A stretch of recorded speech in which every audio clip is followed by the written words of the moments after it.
Episode 2. The Gindchdin come home. The King and Queen of Jinhai. Our families arranged our marriage, unaware we rule the entire city. At 8:32 in the morning, the East King of Jinhai was standing in his grandmother's kitchen, being accused of starvation. "Turn around," Su Meifang ordered. Gu Zhen obeyed. His grandmother gripped his chin, moved his face towards the window and examined him beneath the grey morning light. She was 72, barely reached his shoulder and possessed no fear of anyone living. The city might have found this remarkable. Gu Zhen considered it ordinary. "Thinner," she pronounced. "I am the same weight. Your face is thinner. That would require the rest of me to be heavier. Do not use mathematics to avoid breakfast." "I came for breakfast." "You came because I threatened the lotus buns." Gu Zhen considered denying this. His grandmother narrowed her eyes. "The threat was persuasive," he admitted. Su Meifang released his chin and patted his cheek with enough force to make the gesture more corrective than affectionate. "Better sit down." The kitchen occupied the oldest part of the Gu family compound. Beyond its lattice windows, rainwater shone on dark roof tiles and gathered beneath the branches of two ancient sweet osmanthus trees.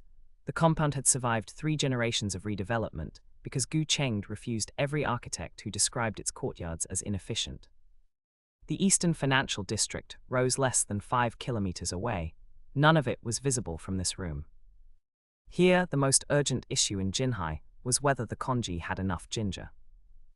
Gu Zhen took his usual seat at the round table.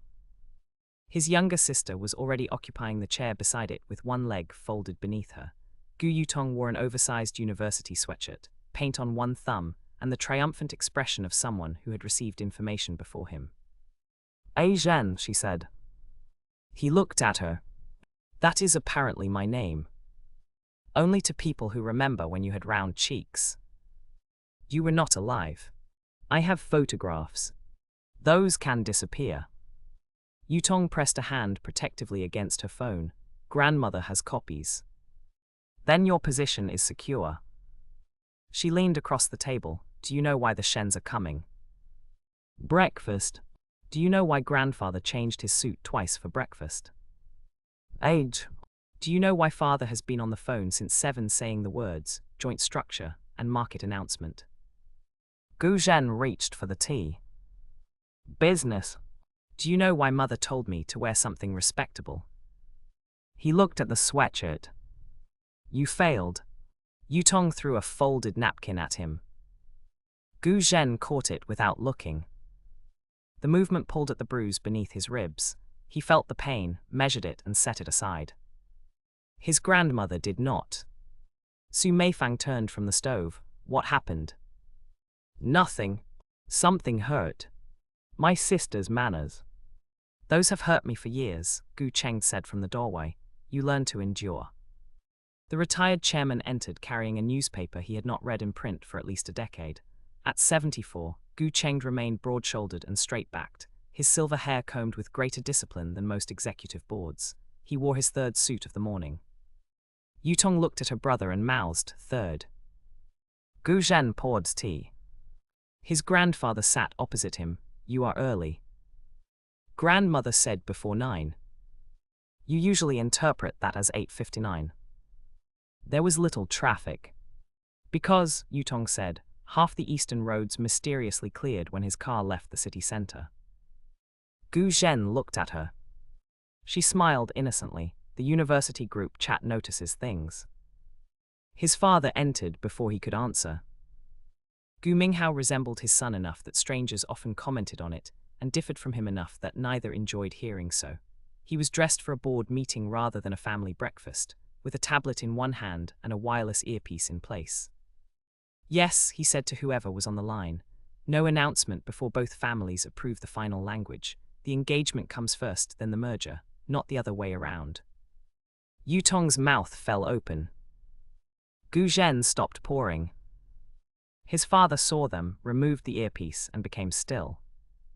Su Meifang placed a bowl on the table. "Excellent," she said. "Now everyone knows badly." "The engagement," Yutong demanded. "Whose engagement?" Gu Minghao looked towards his father. Gu Chengde unfolded the newspaper. I am reading. You have held the same page upside down for 10 minutes, Su Meifang said. The old man turned it around without embarrassment.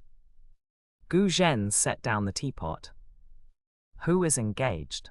His mother entered carrying a plate of sliced fruit. Zhao Wenli heard the question, looked at her husband and closed her eyes. Minghao. The call was confidential. You walked into the kitchen. I was listening to finance. You were announcing it to the furniture. Yutong looked from one parent to the other. Who is engaged? The courtyard bell rang. Every adult in the room looked towards the entrance. Su Meifang smiled. Perfect timing. Gu Zhen's phone vibrated inside his pocket. Zhou Kai public file attached. Shen Lanyue has left her residence. Destination appears to be the old garden quarter. Below the message waited a photograph of the woman from the harbor. Before Gu Zhen could open it, his grandmother took the phone from his hand. He could disarm a trained attacker before the man cleared a holster. He made no attempt to stop her. No work at the table, she said, and placed the phone on the highest shelf beside a jar of dried mushrooms. Yutong stared. You let her do that. So did you, Gu Zhen said. Yutong checked her empty hand. Her phone had joined his on the shelf. Su Meifang walked towards the courtyard, as though nothing unusual had occurred. Come, she said, the Shens are here. Shen Lanyue had changed clothes 4 times. This was not because she cared what Gu Zhen thought. She had established that point very clearly while rejecting a black dress for looking too formal, a cream suit for looking too deliberate, a blue blouse because her mother had chosen it, and a dark green jacket because Tang Min had said it made her look armed. The final outfit was a soft ivory blouse beneath a charcoal coat, tailored black trousers and low boots. It looked effortless. Achieving that effect had required 43 minutes and 1 argument. Her grandmother looked her over as they stepped from the car. Beautiful, Lin Shukin said. Lanyue kissed her cheek. You always say that. Because you keep checking. Shen Wenzhou laughed loudly enough for the Gu household to hear them from inside. Lanyue's grandfather was 75, silver-haired, immaculately dressed and incapable of entering any place as though his arrival were unimportant. She did not check with me, he said. You told me I looked dangerous, Lanyue replied. You do. That is why I did not need a second opinion. Her younger brother followed them from the car carrying 2 boxes of tea and a paper bag that smelled of sesame pastries. Shen Rui was 19, lame, soft-spoken, and wearing the expression of someone who knew a secret but did not yet understand it. You look nervous, Lanyue told him. I'm carrying grandfather's tea. It is insured. He told me I was. Motivation, Shen Wenzhou said. Their parents walked behind them.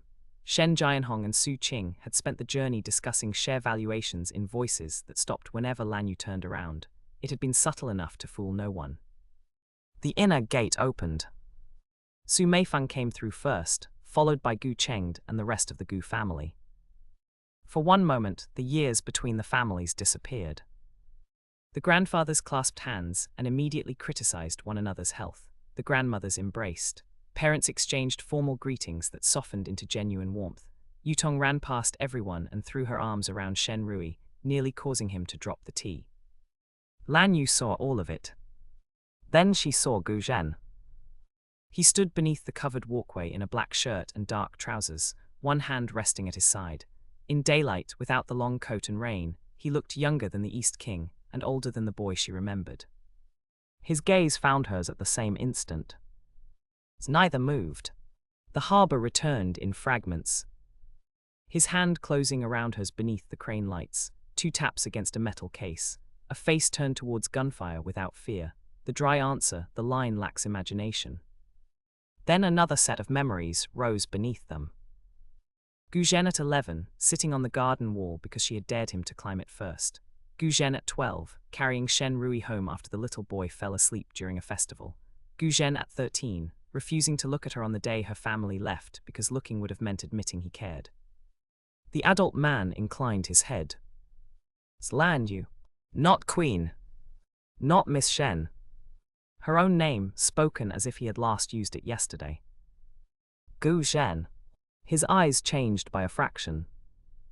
She had called him A Zhen until the day they separated. It was safer not to now.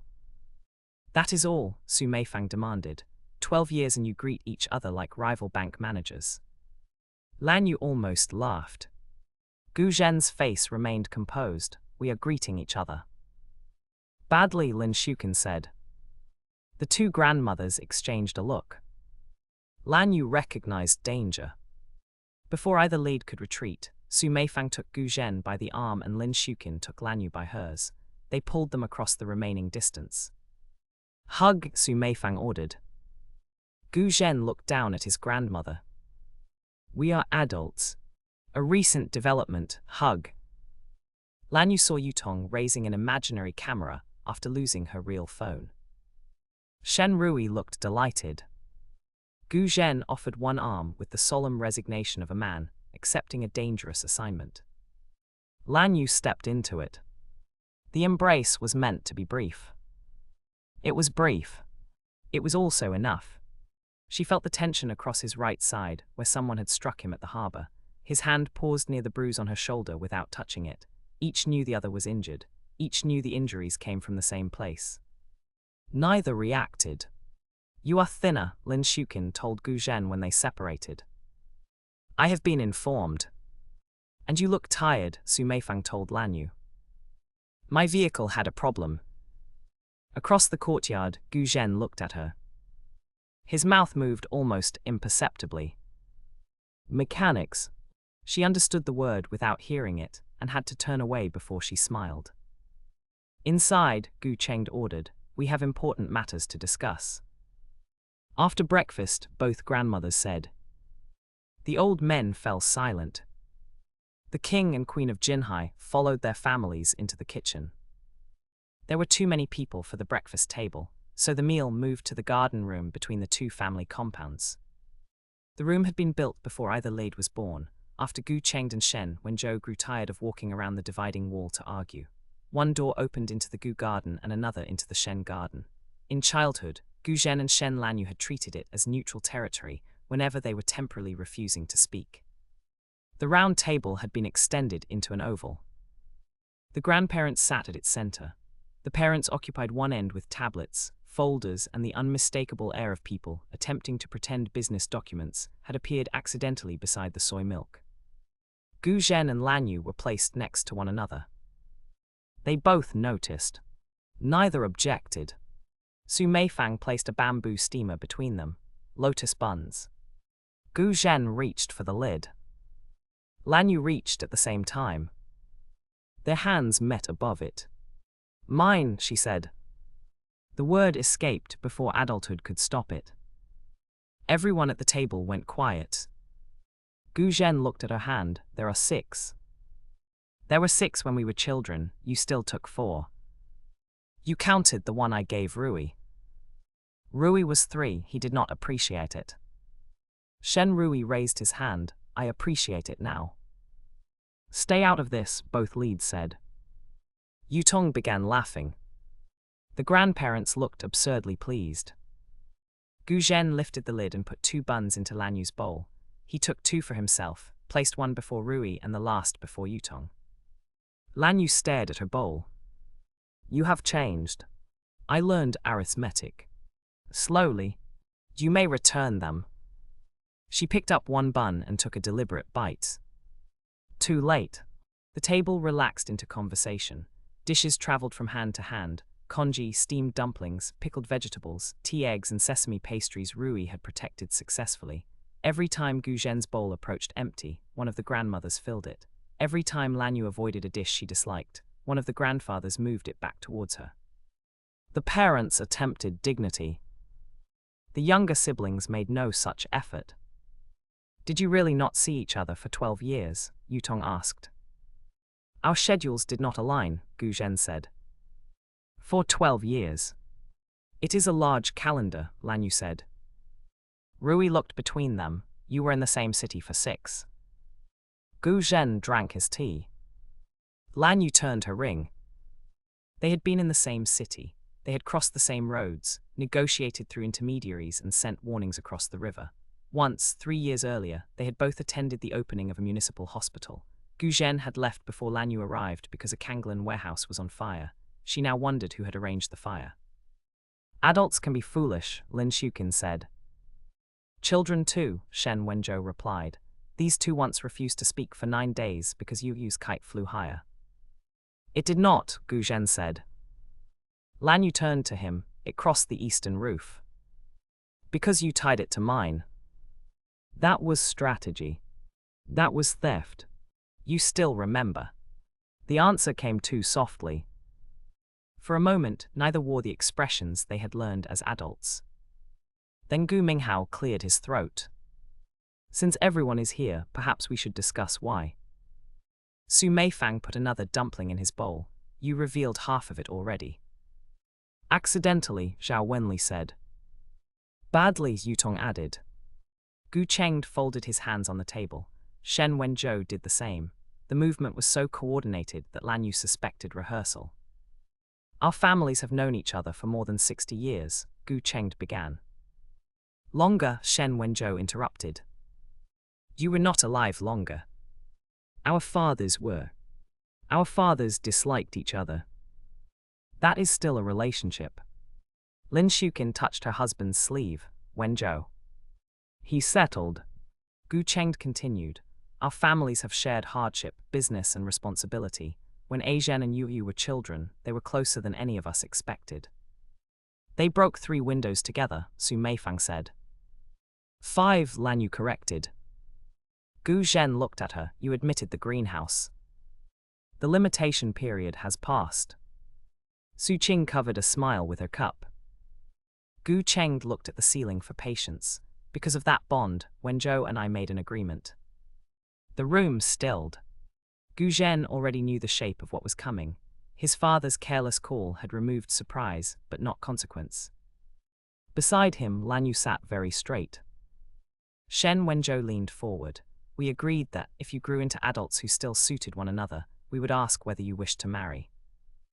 Yutong made a sound that belonged in a much larger room. Rui dropped his spoon. The parents did not appear surprised. That meant discussions had occurred without the leads. Gu Zhen looked at Lanyue.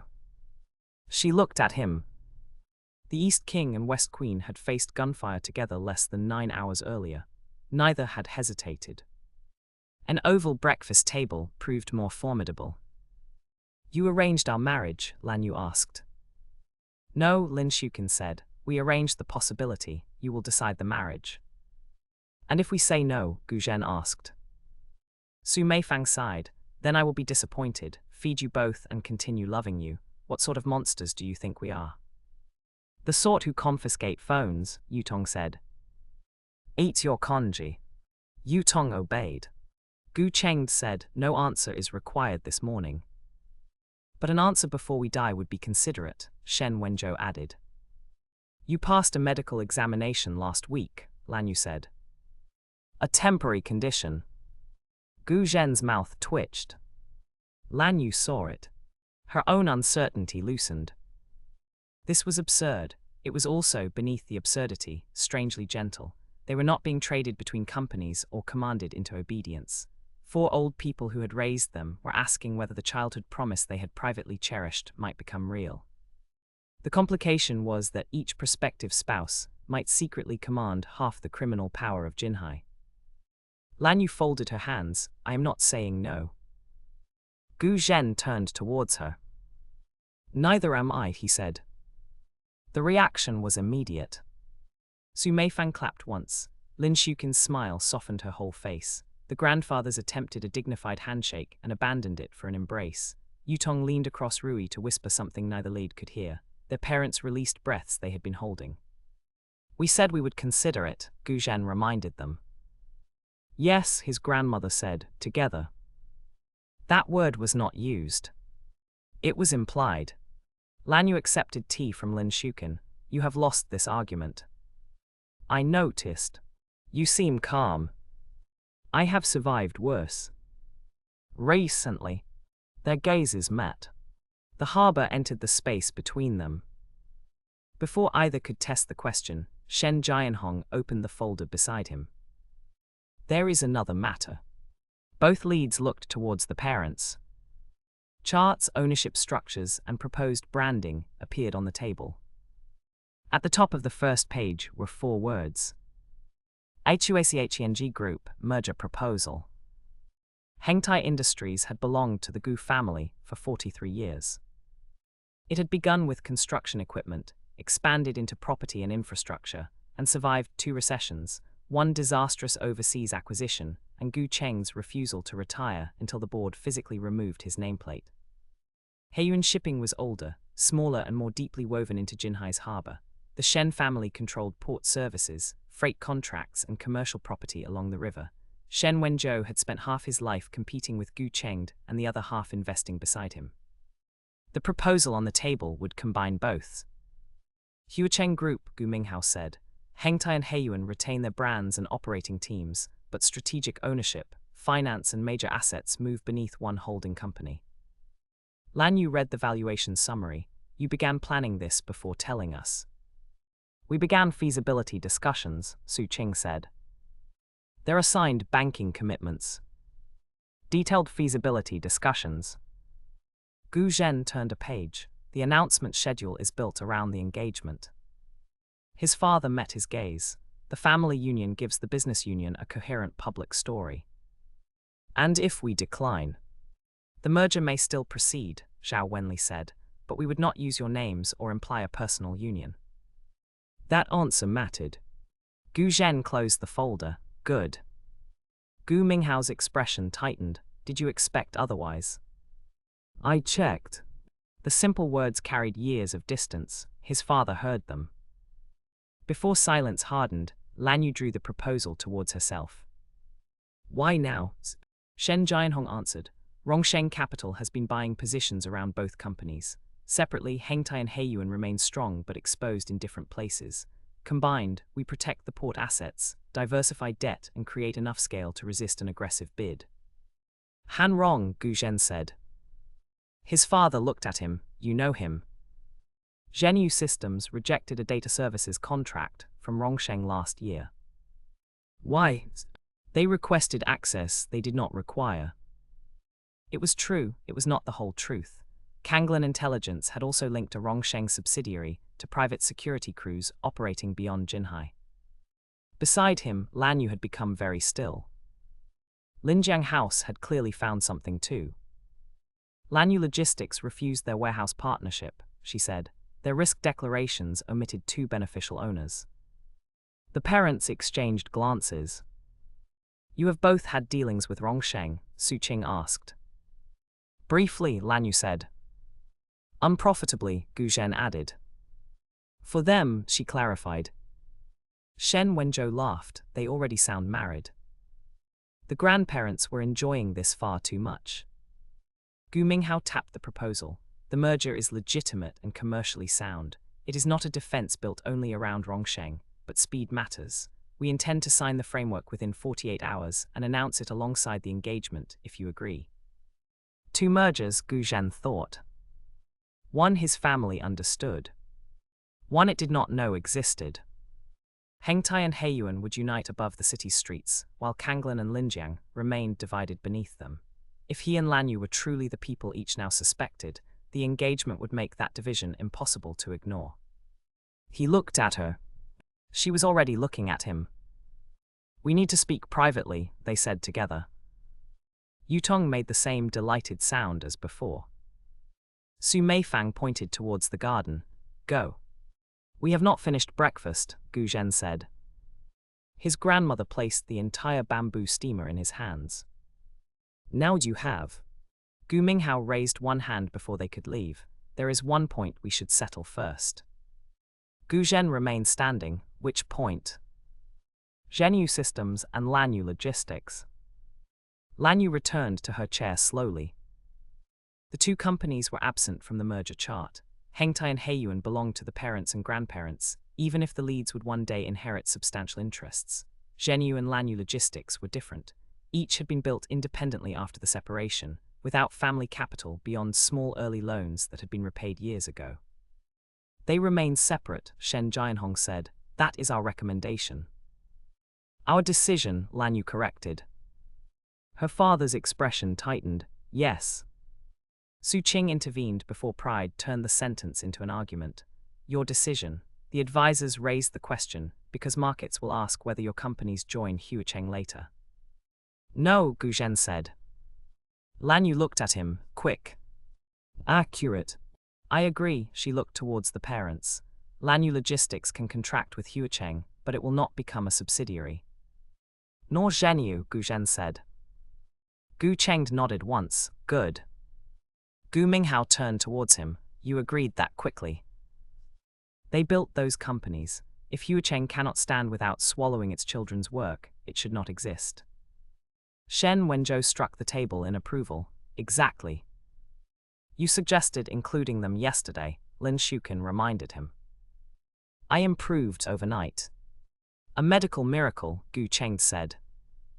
The old men glared at each other with the comfort of long practice. Zhao Wenli slid a smaller document towards the leads. There will still be connected party rules, disclosure requirements and questions about shared contracts. Zhenyu already supplies Hengtai. Lanyue Logistics handles almost a quarter of Haiyuan's inland freight. Those contracts should be reviewed independently, Gu Zhen said. If the prices are not competitive, replace us. His father frowned. You would allow Huacheng to move its security systems to another provider. Allow. The single word cooled the room. Gu Zhen did not raise his voice. He rarely needed to. For an instant, the man at the table was not Azhen defending his lotus buns. He was the president who had built a technology company before 30 and the hidden ruler whose orders moved across eastern Jinhai. Then Su Meifang put a tea egg in his bowl. The effect disappeared. Eat, she said. Gu Zhen looked at the egg. Lanyue lowered her face to hide a smile. Huacheng may choose any provider after an independent review, he continued, slightly less formidable with breakfast in front of him. Zhenyu will compete like everyone else. As will Lanyue Logistics, Lanyue said, but review the transition risks before moving freight contracts. A hostile bidder could exploit service disruption. Su Qing studied her. You have thought about hostile bids. I think about anything that can interrupt a route. Even routes that are not yours. Especially those, other people neglect them. Gu Zhen recognized the philosophy. Kanglan intelligence worked the same way. The most dangerous road was not the one you controlled, but the one an enemy believed nobody watched. The similarity disturbed him more than difference would have. Shen Jinhai opened another chart. The combined company will have temporary weaknesses. Integrating debt, voting rights and supplier systems creates openings. We have protections, but Rongsheng will challenge them. How much have they acquired? Lanyue asked. Directly, less than 3% of either company. Through friendly funds, perhaps 8 of Hengtai and 6 of Haiyuan. Perhaps. Disclosure trails are incomplete. Gu Zhen and Lanyue exchanged a glance. Incomplete ownership, unnecessary data access, private security connections, municipal credentials used at South Harbor. The corporate problem might have nothing to do with the harbor attack. Neither believed in comforting coincidences. Send us the beneficial ownership research, Gu Zhen said. We have advisors, his father replied. Send it anyway. Why? Because your advisors missed the funds. The answer was factual rather than cruel. It still landed hard. Zhao Wenli looked between father and son. Minghao, send the files. He did not agree immediately. Gu Cheng folded the newspaper he had carried from the kitchen. The children are offering help. They are not children, Gu Minghao said. Then stop trying to protect your authority from them. Silence settled over the parents, end of the table. Gu Zhen watched his father absorb the rebuke. Part of him regretted the public correction. Another part remembered 1,000 conversations in which important decisions had been presented only after they were made. Lanyue's hand touched his beneath the edge of the table. Not affection, a warning against unnecessary escalation. He looked at her. She removed her hand and reached for tea as though nothing had happened. His father finally nodded. You will have everything by this afternoon. Thank you, Gu Zhen said. The tension eased by 1 degree. Shen Wenzhou slapped the merger folder shut. Excellent. Now the young people can discuss the engagement while we discuss the future of Jinhai commerce. You mean argue about company names, Lanyue said. Huacheng is an excellent name. You chose it, Shen Jianhong said. Evidence of quality. Gu Cheng scoffed. You chose Haiyuan first. A drafting stage. It sounded like a fish market. Your suggestion sounded like a cement company. The two founders began disputing syllables with the seriousness of military strategy. Gu Zhen stood again. Lanyue collected the bamboo steamer. Why are you carrying that? He asked. Your grandmother gave it to us. She gave it to me. We are considering a merger. Not of breakfast assets. She walked towards the garden with the steamer. Gu Zhen followed.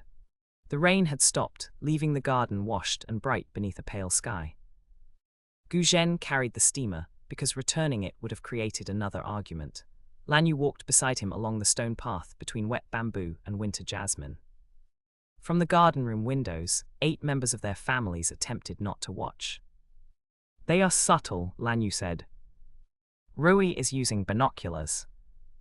Those are opera glasses. That makes it worse. They passed beneath the moon gate joining the two compounds. As children, they had drawn a line through its center and declared one side Gu territory and the other Shen territory. The arrangement lasted until lunch. Neither mentioned the resemblance to Jinhai. Gu Zhen offered her the steamer. Lanyue took another lotus bun. You carried food to a private discussion. My grandmother carried it to me. And the East King obeys. The words were almost spoken. She stopped them behind her teeth. Gu Zhen's eyes narrowed slightly. What? I said your grandmother remains persuasive. You did not say anything. Then your hearing has improved. They reached the old garden wall. Time had reduced it. In memory, it had been a fortress. Now it stood little more than 2 meters high, capped with dark curved tiles. The sweet osmanthus tree beside it remained, its branches thicker and lower. Lanyue touched a worn mark in the brick. You fell here. You pushed me. You refused to move. I was sitting. In my place. It was a wall. It was my part of the wall. Gu Zhen looked at the moon gate behind them. You have always been territorial. The irony was so precise that Lanyue laughed. He watched her. That look again, not suspicion alone, recognition struggling beneath reason. She turned the jade ring once. His gaze dropped to it. Grandmother gave it to me, she said. On your 16th birthday. Lanyue stilled. You were not there. She sent a photograph to my grandmother. You saw it. Yes. I thought you stopped asking about us. He set the steamer on the wall. I stopped asking where anyone could hear. The answer reached a place she had kept protected for 12 years. Lanyue looked away towards the wet garden. I wrote to you. Twice. 9 times. I received 2. She turned back. I sent 9. I replied to both. I received 1. They stared at each other. Somewhere in the compound, a bird landed on a roof tile. Our parents, Lanyue asked. Possibly. The school. Possibly. Bad luck. Unacceptable. On that we agree. The old hurt did not vanish. It changed shape. For years, each had privately believed the other allowed distance to become indifference. Now a smaller, more foolish tragedy emerged. Letters lost, replies intercepted, children too proud to ask again. We could have called us adults, Gu Zhen said. You first. You changed numbers. 3 times. 9 letters, 3 numbers. You favor complexity. You founded a security company rather than sending a message. The company was not for you. That is disappointing. This time his smile appeared fully. It was small, but it transformed him. Lanyue remembered it, she had simply forgotten how much. Her phone vibrated. Unlike the devices confiscated in the kitchen, this one occupied a hidden inner pocket in her coat. Gu Zhen heard it. His eyes moved towards the sound. 2 phones. 3. Why? I founded a logistics company. Apparently it was for me. She gave him a look and checked the message. Tang Min, our guest, refuses his name. He did ask whether the East King has discovered the blue ledger. Lanyue locked the screen.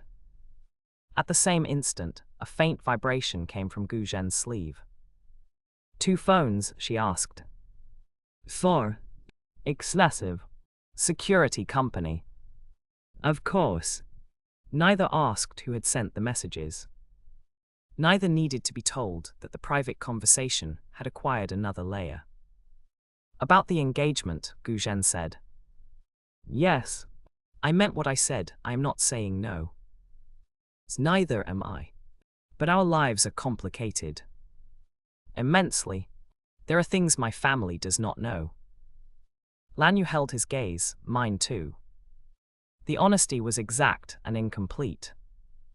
Before we agree, he said, we should understand what we are joining. The family companies. Everything. She turned the ring again. His right index finger touched the edge of the bamboo steamer. Once. Twice. Lanyue heard the taps as clearly as gunshots. Above Pier 19, beneath amber emergency light, the East King had made the same movement before giving an irreversible order. Her childhood friend had done it before climbing walls, stealing kitchen sweets, and accepting every dare that frightened him. Gu Zhen's hand went still. His eyes were on her ring. He had noticed her habit too. For one suspended moment, childhood and the harbor stood together between them. Then the garden room door flew open. Yutong ran outside with Rui behind her. Are you engaged? She shouted. The moment shattered. Lanyue stepped away from the wall. We have been outside for 11 minutes. That is enough time to decide many things, Rui said. Gu Zhen collected the steamer, not intelligently. Yutong linked her arm through Lanyue's. Grandmother says the photographers can arrive at 2. What photographers? The engagement photographs. We have not agreed. Grandmother says considering an engagement requires suitable photographs for consideration. Gu Zhen looked towards the windows. 4 grandparents smiled back at him. We are surrounded, he said. Lanyue took the final lotus bun from the steamer. You noticed slowly. By noon, the family breakfast had become an engagement planning meeting neither prospective fiancé remembered authorizing. The garden room filled with fabric samples, calendars and competing opinions about whether a formal announcement required flowers. Su Meifang believed it did. Gu Cheng believed flowers were a distraction invented by florists. Shen Wenzhou believed the size of the floral arrangement communicated the stability of the 2 families. Lin Shuqin told all 3 that no one cared what they believed. The parents moved between family chaos and merger calls. Hengtai's legal team arrived by video conference. Haiyuan's advisors sent revised papers. A communications agency proposed a statement describing the engagement as the culmination of a lifelong bond between 2 distinguished heirs. Lanyue deleted the sentence. Why? Su Qing asked. I am not a railway. Gu Zhen removed distinguished.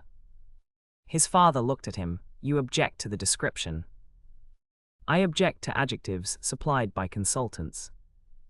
Together, the leads reduced 400 words of celebration to 73. Yutong read the result. This sounds like 2 governments announcing a border agreement. Appropriate, Lanyue said. Gu Zhen looked at her. She smiled sweetly. Their hidden phones continued to vibrate. At 12:17, Zhou Kai informed Gu Zhen that Linjiang House had moved the captured observer from the harbor. At 12:18, Tang Min informed Lanyue that Kanglan vehicles were watching the old Riverside Theater. At 12:20, both received photographs of the other's people pretending not to watch. Neither mentioned it. Instead, Gu Zhen sat through a discussion of announcement dates while mapping every secure entrance to the theater. Lanyue approved a family portrait schedule while deciding how many of Tang Min's officers could enter the neutral location without being seen. Their grandparents interpreted the shared concentration as romantic seriousness. "Look at them," Su Meifang whispered loudly, already thinking together. "They always did," Lin Shuken replied. At 12:40, the younger siblings produced an album. This was worse than the photographers.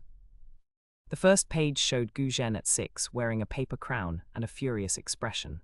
Lanyue stood beside him in a larger crown, smiling with all her teeth. "She declared herself emperor," Gu Zhen said. "You refused to be empress," Lanyue replied. "I understood the title. You cried. You sat on me." Yutong nearly fell from her chair. The next photograph showed them asleep beneath the garden table, each clutching one end of the same wooden sword. Another showed Lanyue bandaging Gu Zhen's knee. A fourth showed Gu Zhen standing between her and 3 older boys outside school.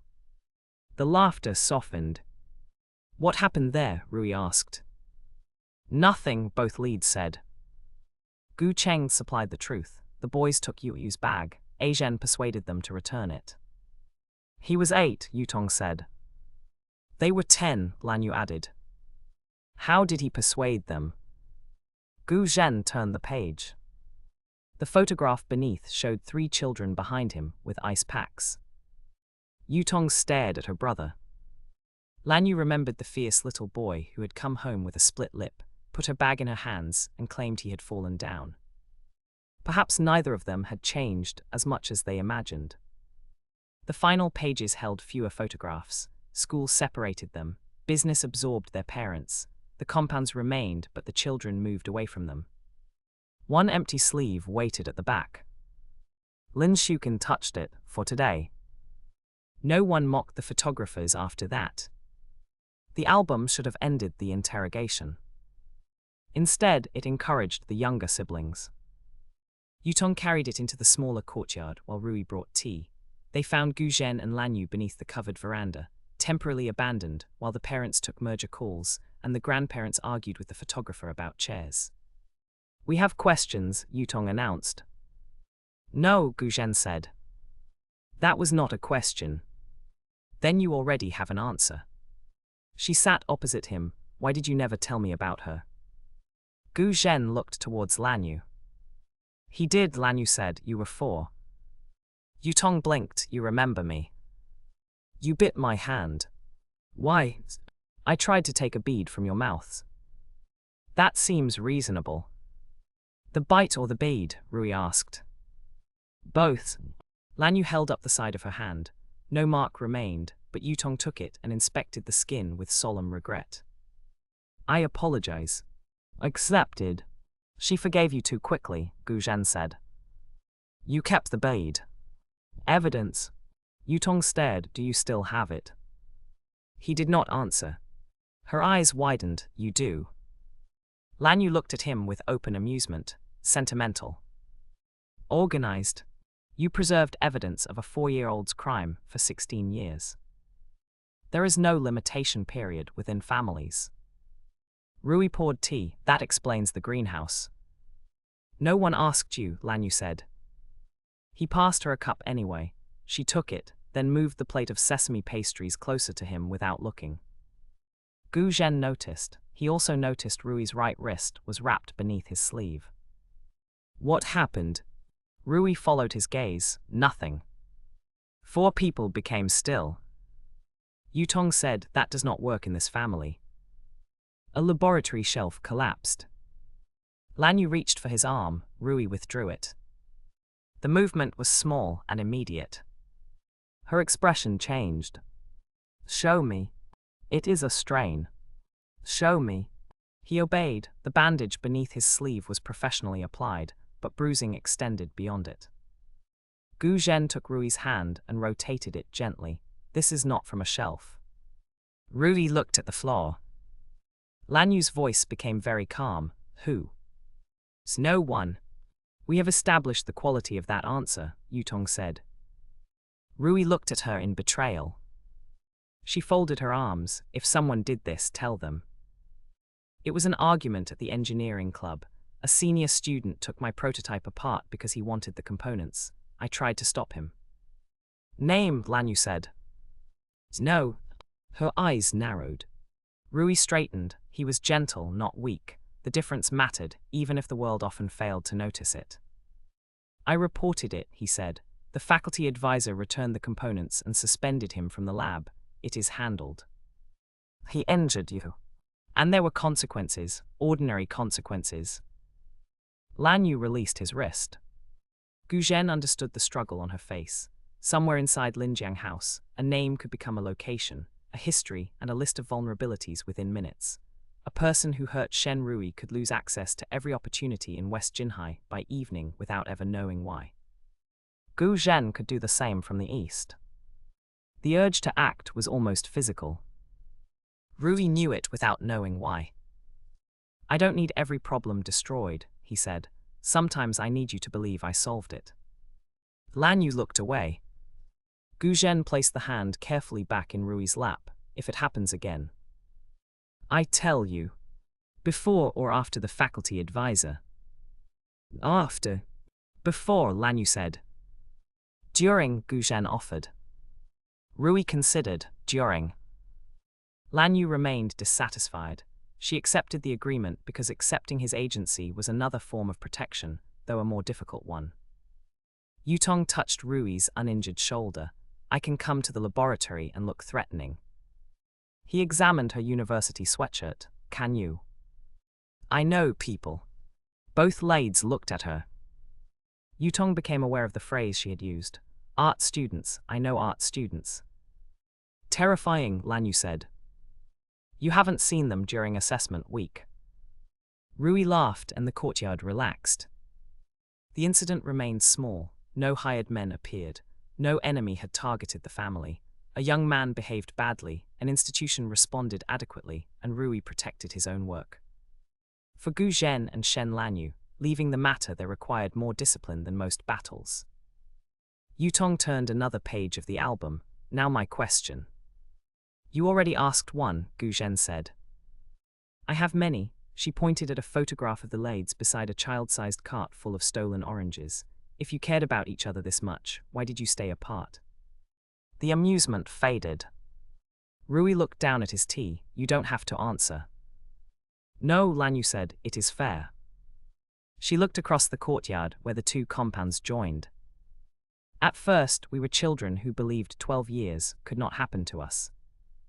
Gu Zhen continued, then we became adults who believed the other had chosen it.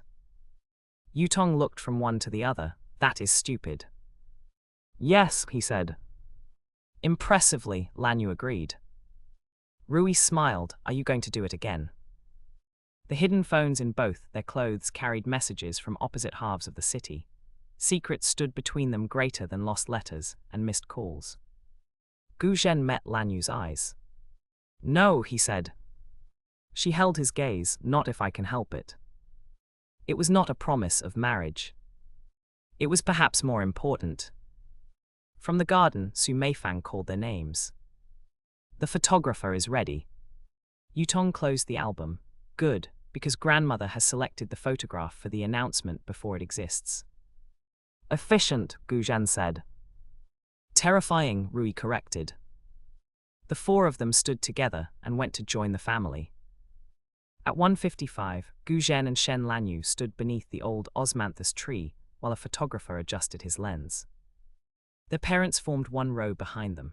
The grandparents occupied chairs in front, despite all four insisting they were capable of standing. Yutong and Rui argued over which side belonged to whom until Lanyue placed one on either side and ended the dispute. Closer, the photographer said. The family moved. Mr. Gu and Miss Shen slightly closer. They moved half a step. The photographer lowered his camera. You are considering marriage, not negotiating mineral rights. He understands them, Lanyue said. Gu Zhen offered his arm. She slipped her hand through it. The photographer looked relieved. Excellent, now look at each other. They did. The garden faded from attention. Gu Zhen saw the girl who had written 9 letters, and the woman who had crossed a platform under gunfire. Lanyue saw the boy who had saved the largest suite for her, and the man who ruled the eastern city with 2 taps of his hand. The camera clicked. Again, the photographer said. Neither looked away. The second click captured the first moment their families would later call the engagement portrait. It also captured 2 rivals, silently deciding to investigate one another. The photographer took 76 more images. In one, Shen Wenzhou blinked. In another, Gu Cheng appeared to be glaring at the concept of photography. Yutong ruined 3 by making Rui laugh, and Rui ruined 2 by whispering that the grandfathers' suits made them look like competing funeral directors. The final image placed only the 4 grandparents with Gu Zhen and Lanyue. Su Meifang held her grandson's hand. Lin Shuqin held Lanyue's. The old men stood behind their wives, each pretending not to lean slightly towards the grandchildren.